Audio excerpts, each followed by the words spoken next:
Foundational research is typically the largest and most important investment you can make. So how do you get the most of it? That's what we're discussing today. Hey everybody, Tim Sweeney coming to you again from Austin, Texas. If done right, foundational research can be the keystone for product road mapping, product management, customer experience design and measurement, communication strategies, and even program improvement strategies. For example, how to improve food and nutrition security. Reports and decks aren't going to cut it. Two of the most important foundational outputs are customer journey dashboards or product experience dashboards, and then customer segments or user personas. Just to parse those out a little bit, a customer journey dashboard is solution agnostic. It's inclusive of all the touch points in the market, including yours, as opposed to, say, a product experience dashboard, which is only looking at the experience of your product alone.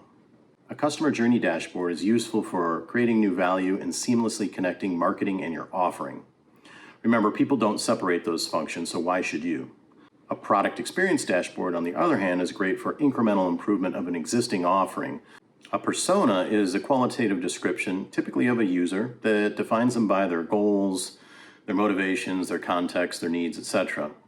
A segment is similar in some ways, but you can size the market of a segment, and you can also understand how they proportionally distribute within an experience or a journey. These tools should work seamlessly together, providing an actionable view of your business through the eyes of your customer. You should no longer think of these as static tools. Rather, they should evolve over time with new insights. They should be perceived as dashboards with a long shelf life.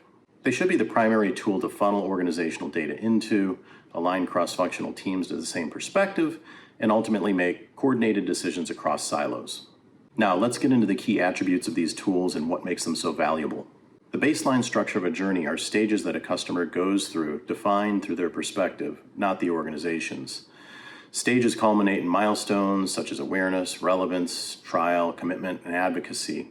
This allows you to see the role your marketing and offering plays within their experience, as well as your competitors. Strategically, you want to help people advance through those stages. Keep in mind, not everyone is the same. How and why people reach stage milestones is different based on customer type.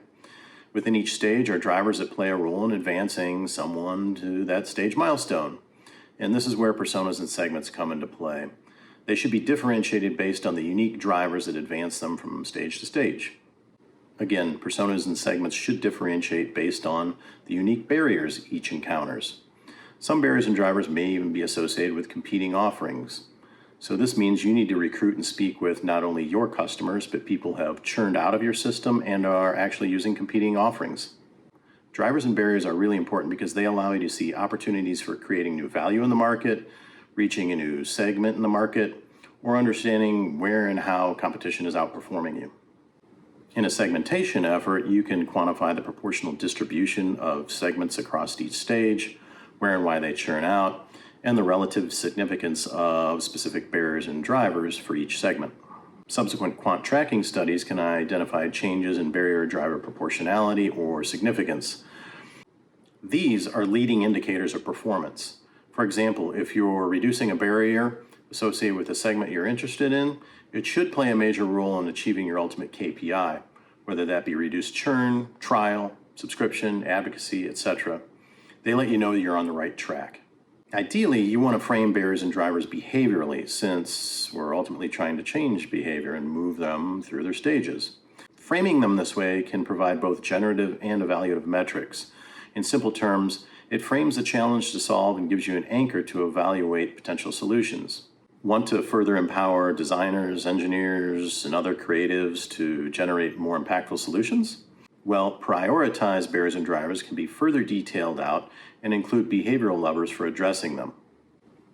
This will provide those folks with a great starting point to begin conceptualization and a framework to evaluate solutions. Foundational tools such as journey and segmentation can take on a life of their own.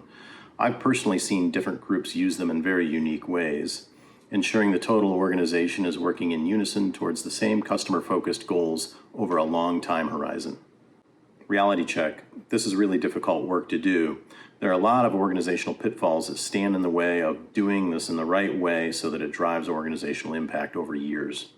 First is fragmentation. Fragmented or siloed data can often make it difficult to get the right information and populate the journey, for example. Fragmented or siloed organizational structures can act as barriers to aligning insights and aligning around a common view of the actual customer. There can be a lack of authority or agency to collect the right data that feeds into these dashboards. And there can be a lack of commitment over time to actually build the institutional muscle memory to keep it going. And finally, doing something different is often uncomfortable for people in all positions. The right level in the organization has to want it bad enough. As difficult as it is, I've seen these offerings quickly take offerings from early adopters to the mass market and shift KPIs dramatically.